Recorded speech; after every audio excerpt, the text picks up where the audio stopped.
ठीक है, चलिए अब हम आगे देखते हैं कि अब जो है पहले जब लोग जो अच्छे से रहते थे, लोग एक दूसरे की फ़िक्र भी करते थे, लोग एक दूसरे के साथ कहते कैसे, लेकिन जैसे जैसे समय परिवर्तन हुआ, लोगों के मन में कैसा विचार हुआ, लोगों का मन कैसे परिवर्तन हुआ, वो हम आगे देखेंगे। जैसे कि यहाँ पे दिया है, दिन गुजरते रहे, समय का पंछी काले सफ़ेद परों के साथ उड़ता रहा और मौसम का बहरूपिया नए रूप बदलता रहा। फिर पता नहीं क्या हुआ, कैसे हुआ कि एक दिन किसी ने उनके खेतों में शरारत के हल चला दिए। अब देखिए यहाँ पे कि कवि यहाँ पे कह रहे हैं, अब कहानी में अपने बेटे को कहानी सुनाते समय उन्होंने जो कहानी सुना रहे उसमें उन्होंने कहा है कि एक दिन ऐसा समय करवट लेता है या समय ऐसा परिवर्तन होता है कि समय का पक्षी जो है काले सफ़ेद परों के साथ उड़कर आता है। तो यहाँ पे एक क्वेश्चन हमारा बनता है, समय का पंछी जो है, समय के पंछी के पर का रंग कैसा है, या समय के पक्षी का रंग क्या है, काला और सफ़ेद। यहाँ पे आंसर बनता है। ठीक है, यहाँ पे बेसमान विरुद्धार्थी शब्द भी है, काले और सफ़ेद, और शब्द युग्म शब्द दोनों ही यहाँ पे बन रहे हैं। बहुरूपिया मतलब जो होता है, जो भेष बदल कर आता है ना, भेष बनाने वालों को बहुरूपिया बोलते हैं। नया रूप बदल आया मतलब मौसम जो है एक नया रूप बदल कर जो है वो बदलता रहा, मतलब मौसम जो है अपना रूप बदलता रहा। फिर पता नहीं फिर क्या हुआ वहाँ पे कि किसी ने उनके खेतों में शरारत की हल चला दी। शरारत मतलब बदमाशी करना है ना, वो होता है। ठीक है, बस उस दिन से उनके खेतों तो फैल गए। अभी देखो, फैल गए मगर मन सिकुड़ गए। मन सिकुड़ जाना, मन छोटा हो जाना। ठीक है, शरारत का मतलब पता चला बदमाशी करना या किसी भी चीज़ जो है शरारत होता है, कि उनके शरारत जो है खेत तो फैल गए मगर मन सिकुड़े। गोदाम अनाजों से भर गया मगर नियतों में खोट पैदा। नियत में खोट आना मतलब एक दूसरे के मन में जो है लालच आ जाना। ठीक है, अब तो अपनी निजी ज़मीनों के अति दूसरों की ज़मीनों पर भी नज़र रखते थे। ठीक है, नतीजे के तौर पर खेत में मक्कारी के फसल उगने लगी और पेड़ों पर छल कपट के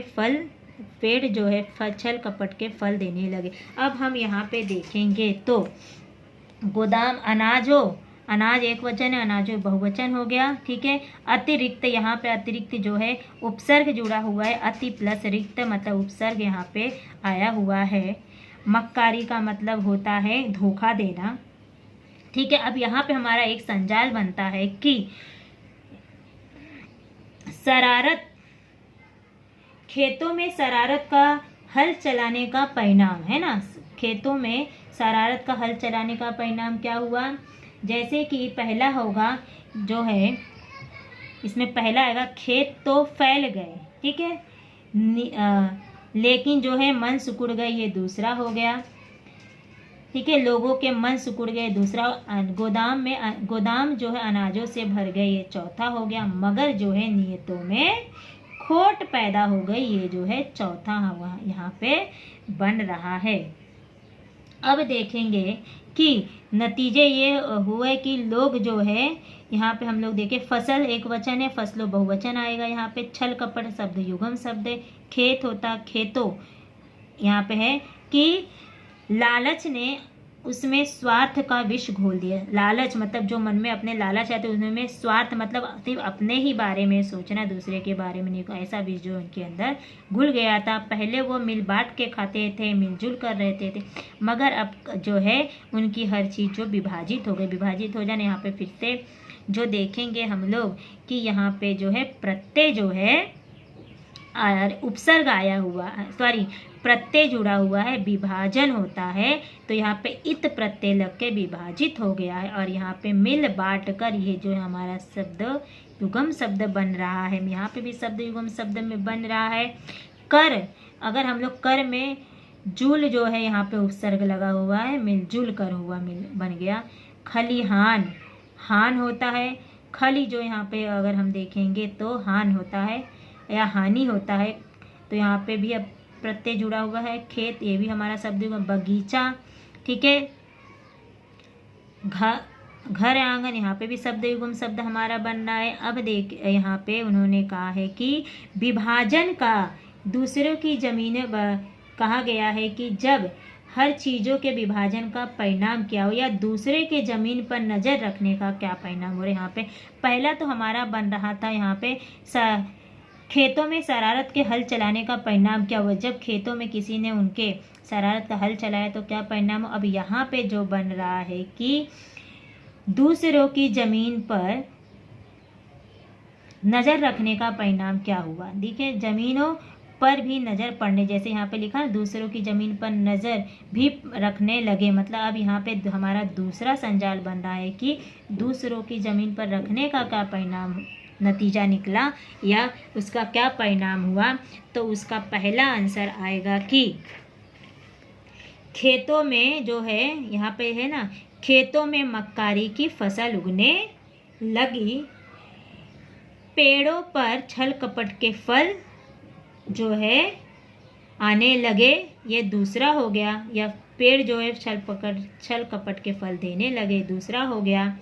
और जो है लोगों ने क्या किया है, यहाँ पे हर चीज़ जो है, तीसरा आएगा, हर चीज़ जो है उन्होंने विभाजित कर लिया, यहाँ तक कि उन्होंने पूजा घर को भी नहीं छोड़ा, उन्होंने पूजा घर को भी बांट लिया। ये चौथा यहाँ पे हमारा जो है संजाल यहाँ पे बन रहा है कि दूसरों की ज़मीन पर नज़र रखने का परिणाम क्या हुआ। तो पहला कौन सा आएगा हमारा कि खेतों में मक्कारी के फसल उगने लगे। दूसरा आएगा पेड़ों पर छल कपट के फल जो है उगने लगे, आने लगे।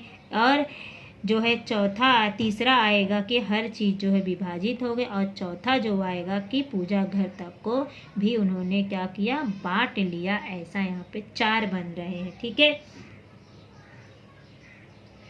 अब देखेंगे कि उसके बाद उनकी आंखों की कोमलता विभाजन होने लगी, खेत खलिहान बाग बगीचे घर आंगन, यहाँ तक कि उन्होंने पूजा घर को भी नहीं छोड़ा और अपने अपने खुदाओं को उनमें कैद कर लिया। उनकी आंखों की कोमलता और दिल की उदारता हथेली पर जमी सरसों की तरह जो है उड़ गई। दावतों का सिलसिला बिखर गया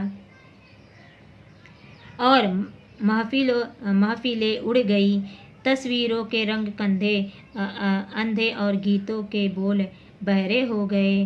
अब ना कोई तस्वीर बनाता, ना कोई गीत गाता, हर घड़ी हर कोई एक दूसरे को हानि पहुंचाने की फिक्र में रहता। अब यहाँ पे कवि कह रहे हैं कि लोगों के मन में जब इस प्रकार का खोट आ गया तो उनके मन की जो कोमलता थी वो तो ख़त्म हो गई, दिल में जो उदारता थी वो भी ख़त्म हो गई। वो दिल में उदारता का मतलब होता है सहानुभूति दिखाना, ठीक है। कोमल मतलब जो उनकी आंखों में जो एक प्रकार का मासूमियत झलकती थी वो तो ख़त्म हो गई। और उदारता में अगर हम देखेंगे तो यहाँ पे उदार होता है, यहाँ पे ता जो है प्रत्यय लग के उदारता बना है। सरसों, ठीक है, जम जाना। और यहाँ पे उखड़, जैसे सरसों को उखाड़ दी जाती है, जमी सरसों को हथेली पर जमी सरसों को उखाड़ देता है, उसी के समान जो है यहाँ पे लोगों के कोमल आँखों की कोमलता और दिलों की उदारता को मानो किसी ने उखाड़ दी है। दावतों का सिलसिला है जारी रहा। यहाँ पे जो दावत का मतलब होता है किसी को भोजन के लिए निमंत्रण देना, ठीक है।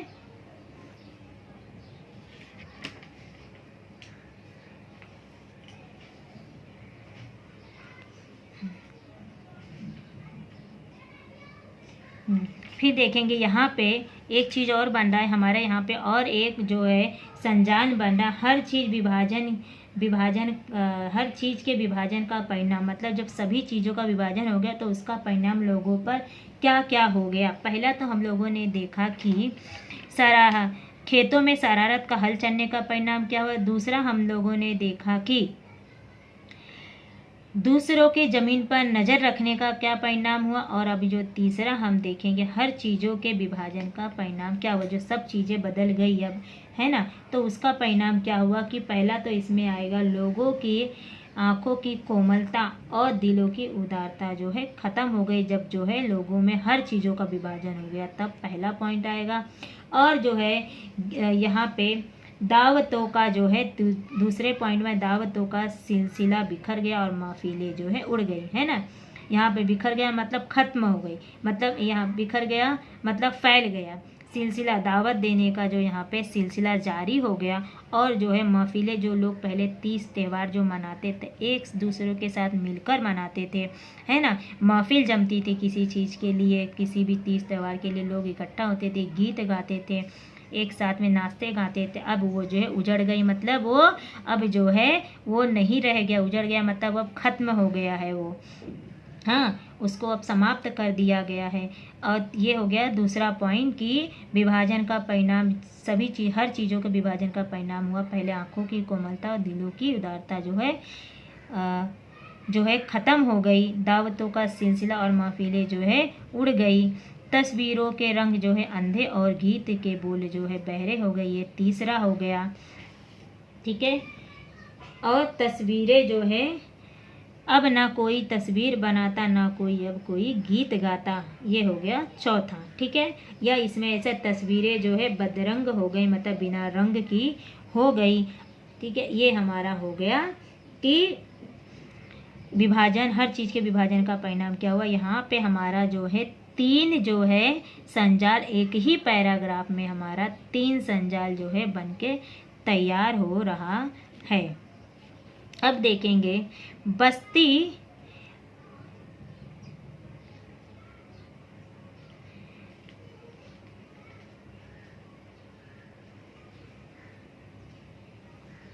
ये जो है हमारा तैयार हुआ है। अब इसके अंदर देखेंगे कि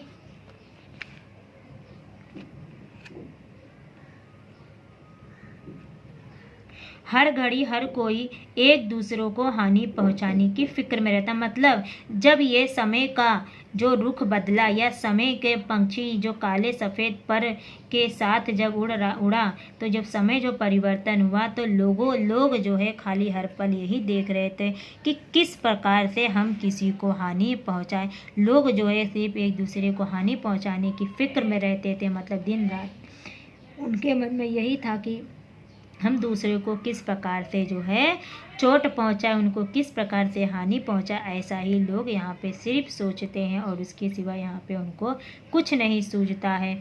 समय जो है यहाँ पे इस पैराग्राफ में कवि जो है रज़ाक जी बताते हैं कि पहले का जो ज़माना था कुछ और था, और जब ज़माना बदल गया तब लोगों के मन में जो है किस प्रकार का जो है परिवर्तन हुआ। लोग किस प्रकार से एक दूसरे से नफरत करने लगे। लोग जो है धनवान तो हो गए, लेकिन उनके मन में जो है खोट पैदा हो गई है। लोगों का मन जो है छोटा हो गया। पहले के लोग जो थे उनके जो दिल, भले ही उनके पास थोड़ा था लेकिन उनका दिल बड़ा होता था, है ना। आज के लोगों के दिल जो है, मन जो है छोटे होने लगे। उनके पास अपार धन भरा हुआ, लेकिन कोई किसी को देने को तैयार नहीं है, उल्टा जो है दूसरे से छीनने की ही कोशिश करते हैं। अगर कोई इंसान आगे बढ़ने की कोशिश करता है तो लोग जो है उसे जो है पीछे घसीटने की कोशिश करते हैं कि यह इंसान जो है अपने तरक्की ना करे। लोग एक दूसरे की तरक्की से जलने लगे हैं, जिससे जो है आज जो है इंसानों में जो है इंसानियत की भावना नहीं रह गई है। आज जो है लोग सिर्फ और सिर्फ जो है अपने ही बारे में सोचते हैं, किसी दूसरे के बारे में नहीं सोचते हैं। पहले के लोग जो है एक दूसरे से मिलनसार रहते थे। आजकल के लोग जो है एक दूसरे से तो दूर ही रहना चाहते हैं। सिर्फ अपने ही बारे में, अपने ही स्वार्थ के बारे में सोचते हैं, दूसरे के स्वार्थ के बारे में नहीं सोचते हैं। यह जो है कवि ने इस पंक्ति में बताया है। मतलब उन्होंने इस में जो है पहले की तुलना और आज के समय की तुलना को उन्होंने यहाँ पे बताया है। उन दोनों में तुलना करते हुए बताया कि पहले कैसे थे लोग और आज के लोग कैसे हैं, ठीक है। यहाँ पे हम लोगों ने यहाँ तक देखा। और इस पैराग्राफ में जो 3 संजाल बन रहे हैं, एक ही पैराग्राफ में 3 संजाल तैयार होते हैं हमारे, इस पे जो है हमें ज़्यादा ध्यान देने की आवश्यकता है। ओके, आई होप कि आप लोगों को यहाँ तक का तो समझ में आ गया होगा।